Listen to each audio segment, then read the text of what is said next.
Hi friends, welcome back to my channel ఇజ్రాయెల్లో మీ east Godavari. Present అయితే కనుక నేను జెరూసలేం నుంచి తెల్ అవీవ్ వెళ్తున్నాను. తెల్ అవీవ్ వెళ్ళిన తర్వాత అక్కడి నుంచి ఒక ప్రత్యేకమైన ప్రదేశానికి వెళ్తున్నాను. అది ఏంటి అన్నది కూడా నేను మీకు చూపిస్తాను. సో ఫస్ట్ అయితే కనుక ఇప్పుడైతే కనుక నేను స్టార్ట్ అయ్యాను జెరూసలేం నుంచి. సో ఇక్కడ నుంచి మనకి తెల్ అవీవ్ అయితే 1 hour పడుతుంది బై కార్ అయితే కనుక. సో తెల్ అవీవ్ వెళ్ళిన తర్వాత అక్కడ మన తెలుగు వాళ్ళు కొంతమంది ఉన్నారు, వాళ్ళని కలిసి అక్కడ మన తెలుగు చర్చ్ వార్షిప్ కూడా నేను మీకు చూపిస్తాను. సో వార్షిప్ కంప్లీట్ అయిపోయిన తర్వాత ఏదైతే నేను చెప్పిన ప్రత్యేకమైన ప్రదేశం అని చెప్పాను, చాలా ఇంపార్టెంట్, మన క్రిస్టియన్స్కి చాలా ఇంపార్టెంట్ అయిన ప్రదేశానికి అయితే కనుక నేను వెళ్తున్నాను. సో ఆ ప్రదేశానికి వెళ్ళి అక్కడ ఉన్నటువంటి ప్రాముఖ్యతలు ఏంటి, సో బైబిల్ రిఫరెన్సెస్తో పాటు మీకు ఎక్స్ప్లెయిన్ చేసే ప్రయత్నం అయితే చేస్తాను. సో చాలా లాంగ్ జర్నీ, కూడా చాలా దూరం, అది చాలా ఇంపార్టెంట్ ప్లేస్ అనమాట ఇప్పుడు నేను వెళ్ళబోయేది. సో ఫస్ట్ అయితే కనుక నేను మన తెలుగు చర్చ్, అక్కడ ఉన్న మన తెలుగు చర్చ్ వార్షిప్స్ అవన్నీ చూపించిన తర్వాత నెక్స్ట్ వీడియోలో మీకు ఇవన్నీ కూడా చూపిస్తాను. So stay tune. ఇజ్రాయెల్లో మీ ఈస్ట్ గోదావరి అబ్బాయి స్టార్ట్ అయ్యాను. ప్రజెంట్ అయితే కనుక వెళ్తున్నాను ఇప్పుడు. సో అక్కడికి వెళ్ళిన తర్వాత అక్కడ అవన్నీ చూసి అక్కడ ఉన్నటువంటి ప్రదేశాలు మీకు కూడా చూపిస్తూ, నేను చూస్తూ, అండ్ అక్కడ ఉన్నటువంటి ప్రదేశాలకు ఉన్న ప్రత్యేకతల్ని విత్ బైబిల్ రిఫరెన్సెస్ తోటి. సో నాతో పాటు ఇంకా చాలా మంది బ్రదర్స్ యాడ్ అవుతారు. అక్కడ ఉన్నటువంటి ప్రదేశాలని వివరించడానికి, మనందరికీ కూడా అర్థమయ్యే విధంగా ఎక్స్ప్లెయిన్ చేయడానికి మన వీడియోలో కొంతమంది బ్రదర్స్ కూడా యాడ్ అవుతారు. సో విత్ బైబిల్ రిఫరెన్సెస్ తోటి ఆ ప్రదేశాల గురించి తెలుసుకునే ప్రయత్నం చేద్దాం మనం అయితే కనుక. సో ఇప్పుడు ఇక్కడ నుంచి 1 hour కదా. సో ఈ 1 hour మొత్తం చాలా బాగుంటుంది జర్నీ అయితే కనుక, చాలా బాగుంటుంది. జెరూసలేం నుంచి తెల్ అవీవ్కి వెళ్ళే వే ఏదైతే ఉంటుందో చాలా బాగుంటుంది. సో మొత్తం చూపించలేను కానీ మధ్య మధ్యలో కొన్ని బిట్స్ చూపిస్తాను. కొంచెం బ్యూటిఫుల్గా ఉండే లొకేషన్స్ ఏవైతే ఉంటాయో అవి నేను చూపించే ప్రయత్నం చేస్తాను. ఈ వే అంతా కూడా మౌంటైన్స్ మధ్యలోంచి వెళ్తూ ఉంటుంది అనమాట. ఈ హైవే అన్నీ కూడా పైన మౌంటైన్ ఉంటుంది, మధ్యలోంచి హైవే ఉంటుంది అనమాట. పైన మౌంటైన్ పైనేమో ఇల్లులు ఉంటాయి, కింద నుంచి హైవే అనమాట. చాలా బాగుంటుంది. ఇదొకటి నార్త్, రెండు కూడా బాగుంటాయి. వేస్ చాలా బాగుంటాయి అనమాట. లొకేషన్స్ చాలా బాగుంటాయి.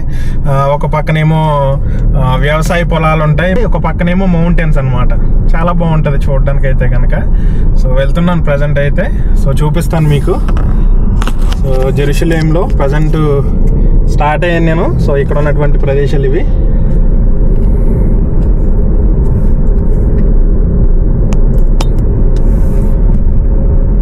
సో ప్రజెంట్ టెంపరేచర్ అయితే కనుక 37 degrees ఉంది. ఈరోజు అయితే కనుక టైం వచ్చేసి 3 o'clock అవుతుంది. సో ఈరోజు ఫ్రైడే.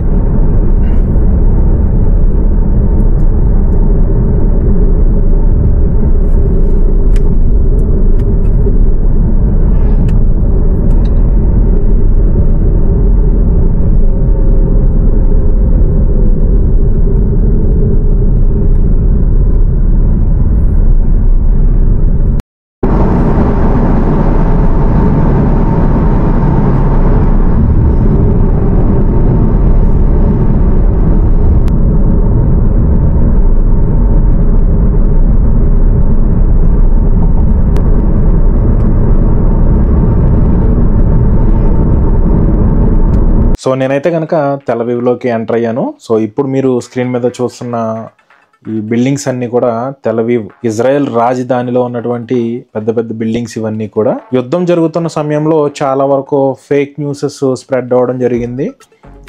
ఇజ్రాయెల్ మీద జరిగిన యుద్ధంలో తెల్ అవీవ్ మొత్తం నేలమట్టం అయిపోయింది.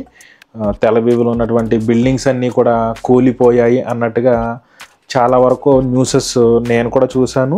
అండ్ చాలామంది నాకు కమెంట్స్ చేశారు, అండ్ ఇన్స్టాగ్రామ్లో కూడా నాకు మెసేజ్ చేశారు.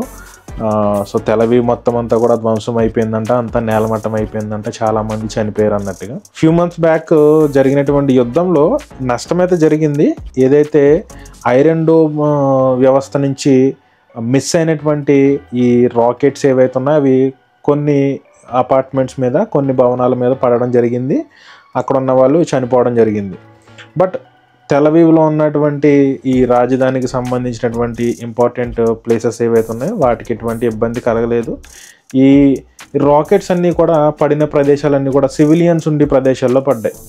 ఏవైతే నార్మల్ పీపుల్, ఇన్నోసెంట్ పీపుల్ నివసించేటువంటి అపార్ట్మెంట్స్ మీద ఇండివిజువల్ హౌసెస్ మీద ఈ రాకెట్స్ అనేవి పడడం జరిగింది. సో చాలామంది ఇప్పటికి కూడా అపోహలో ఉన్నారు. ఇజ్రాయెల్లో మొన్న జరిగినటువంటి యుద్ధంలో చాలా వరకు బిల్డింగ్స్ అన్నీ పడిపోయినాయి. ఇప్పుడు మీరు స్క్రీన్ మీద చూస్తున్నారు కదా, ఇదంతా కూడా తెల్ అవీవ్ ప్రదేశం ఇది. సో ఇక్కడ ఉన్నటువంటి సిచ్యువేషన్స్ ప్రజెంట్ ఇప్పుడు ఎలా ఉందో చూడండి. సో ఎక్కడ కూడా మనకి డ్యామేజెస్ కానీ ఏం కనిపించట్లేదు. అపార్ట్మెంట్స్ కానీ బిల్డింగ్స్లో కానీ ఎక్కడ కూడా ఏం డ్యామేజెస్ లేవు. సో ఏదైతే స్ప్రెడ్ అయిన న్యూస్కి రియాలిటీకి మీకు డిఫరెన్స్ తెలుస్తుందని అనుకుంటున్నాను. సో ప్రజెంట్ అయితే కనుక నేను వెళ్తున్న వేలో ఉన్నటువంటి అపార్ట్మెంట్స్ కానీ రోడ్స్ కానీ అన్నీ కూడా మీరు చూడవచ్చు. అంతా కూడా నార్మల్గానే ఉంది. ఇక్కడ అసలు ఇక్కడ యుద్ధం జరిగిందా అన్నట్టుగా ఉంది. ఈ దేశం మీద యుద్ధం జరిగిందా లేకపోతే ఈ ప్రదేశంలో రాకెట్స్ పడ్డాయా అన్నట్టుగా ఉంది ఇక్కడైతే కనుక. సో కొంత భాగం అయితే కనుక కొన్ని ప్రదేశాల్లో అయితే రాకెట్స్ పడ్డాయి, కానీ కొంతమేరకు నష్టం అయితే జరిగింది. ఇది ప్రస్తుతం ఉన్నటువంటి పరిస్థితి తెల్ అవీవ్లో. ఇదంతా కూడా తెల్ అవీవ్కి సంబంధించినటువంటి మెయిన్ వే అన్నమాట ఇదంతా కూడా. సో ఇది తెల్ అవీవ్లో ఉన్నటువంటి మెయిన్ పార్ట్ ఇదంతా కూడా. సో మీరు చూస్తున్నారు కదా, ఎక్కడ కూడా ఇటువంటి డ్యామేజెస్ కానీ ఏం కనిపించట్లేదు. సో అంతా కూడా నార్మల్గానే ఉంది, పీస్ఫుల్గానే ఉంది ప్లేస్ అంతా కూడా.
సో ఇప్పుడు నేను ఎంటర్ అయినటువంటి ప్రదేశాల్లో కూడా ఉన్న అపార్ట్మెంట్స్ కూడా చూడండి, చాలా నీట్గా ఉన్నాయి ఇక్కడ.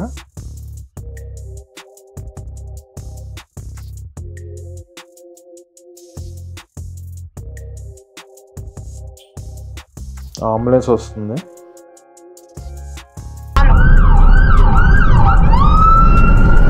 సో ఇక్కడ మీరు చూస్తున్న అపార్ట్మెంట్స్ కూడా నార్మల్గానే ఉన్నాయి. ఇక్కడ ఉన్నటువంటి ఏరియాలో కూడా ఎక్కడ కూడా ఏమి డ్యామేజెస్ అయితే కనిపించట్లేదు.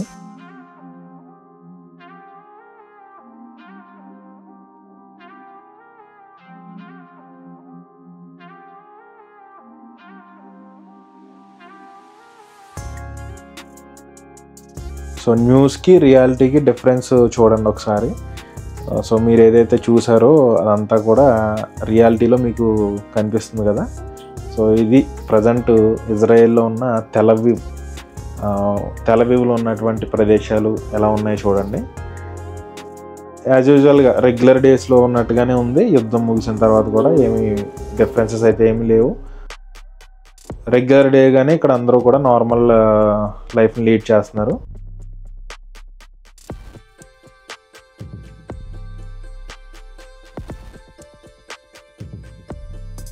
సో ఇంత వే జర్నీ చేసాం కదా, ఈవెన్ ఒక్క దగ్గర కాకపోతే ఒక దగ్గరైనా మనకి కనిపిస్తుంది కదా, ఎక్కడైనా డ్యామేజెస్ ఉన్నా లేకపోతే ఎక్కడైనా రోడ్స్ మీద రాకెట్స్ పడితే మనకి క్లియర్గా కనిపిస్తుంది కదా. సో ఆ ప్లేస్ని క్లోజ్ చేయడం కానీ ఆ రోడ్ని క్లోజ్ చేయడం కానీ జరుగుతుంది. సో మీరు చూస్తున్న వేలో ఎక్కడ కూడా అలాంటిది ఎక్కడ లేదు కదా.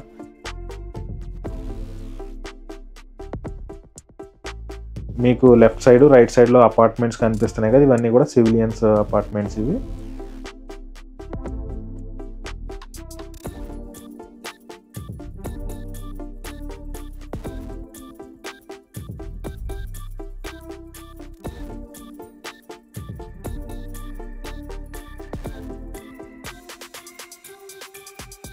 యుద్ధం జరిగే సమయంలో మీకు అప్డేట్ ఇస్తున్న టైంలో నేను ఇక్కడ ఉన్నటువంటి డ్యామేజ్ అయినటువంటి అపార్ట్మెంట్స్, హాస్పిటల్స్ ఏరియాస్లో పడినటువంటి డ్యామేజెస్ నేను మీకు చూపించాను కదా. సో అవన్నీ కూడా గవర్నమెంట్ మళ్ళీ వాటిని రీకన్స్ట్రక్ట్ చేసేస్తుంది. ఎక్కడి వరకు అయితే డ్యామేజ్ అయినాయో వాటిని కంప్లీట్గా రిమూవ్ చేసేయడం, అపార్ట్మెంట్స్ కంప్లీట్గా రిమూవ్ చేసి కొత్త అపార్ట్మెంట్స్ కట్టడం వంటివి గవర్నమెంట్ ఆల్రెడీ వర్క్ అయితే స్టార్ట్ చేసింది. సో మిగతా ఉన్న ప్రాంతాలన్నీ కూడా నార్మల్గానే ఉన్నాయి. మీరు స్క్రీన్ మీద చూస్తున్నట్టుగానే ముందు ఎలా ఉన్నాయి అలాగే ఉన్నాయి. యుద్ధం తర్వాత కూడా ఎటువంటి ఎఫెక్ట్ అనేది కనిపించట్లేదు. ఈ మనం వెళ్తున్న ప్రదేశం అంతా కూడా యాజ్ యూజువల్. అసలు యుద్ధం జరిగిన వాతావరణాలు అసలు ఎక్కడ కూడా కనిపించట్లేదు.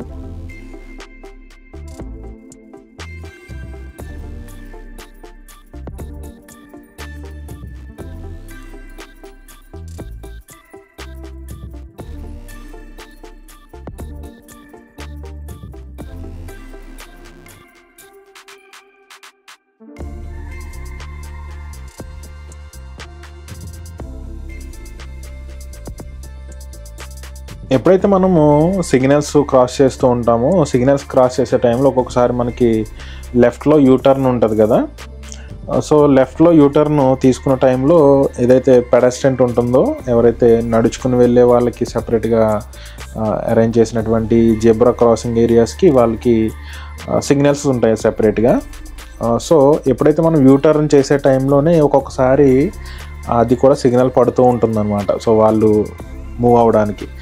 సో ఎప్పుడైతే మనం లెఫ్ట్లోంచి యూటర్న్ చేసేటప్పుడు అది కంపల్సరీగా గమనించవలసి ఉంటుంది. సో ఒకవేళ ఇన్ కేస్ వాళ్ళు క్రాస్ చేస్తున్నప్పుడు మనం గనక మన వెహికల్ని ఆపకుండా మనం మూవ్ చేసేసిన అది మనకి అక్కడ ఉన్నటువంటి కెమెరాస్లో రికార్డ్ అవుతుంది. మనకి 1000 నుంచి 1500 షెకెల్ వరకు కూడా ఫైన్ పడే అవకాశాలు ఉంటాయి. అది గమనించాలి. ఈ లొకేషన్ అయితే కనుక చాలా బాగుంది. సో ఇటు చూసినా చాలా పెద్ద పెద్ద బిల్డింగ్స్తో ఉంది మొత్తం తెలవీవ్ అంతా. ఈవెన్ ఇప్పుడు మేమున్న ప్లేసెస్లో కూడా, ఏదైతే నేను ఉంటున్నటువంటి జెరూసలేంలో కూడా ఇప్పుడు పెద్ద పెద్ద టవర్స్ బిల్డ్ చేస్తున్నారు. కన్స్ట్రక్షన్స్ చాలా వరకు జరుగుతున్నాయి అక్కడ. సో అక్కడ ఏంటంటే నార్మల్గా మేమున్న ప్రదేశాలు ఏంటంటే ఒక 7 floors 10 floors అంతకు మించి ఉండేది కాదు మేమున్న ఏరియాస్లో అనమాట. మౌంటైన్స్ మీద కదా మేము ఉండేది. సో బట్ ఇప్పుడైతే టవర్స్ బిల్డ్ చేస్తున్నారు అనమాట. Even almost 30-40 floors towers build చేస్తున్నారు ఇప్పుడు మేమున్న ప్రదేశాల్లో కూడా.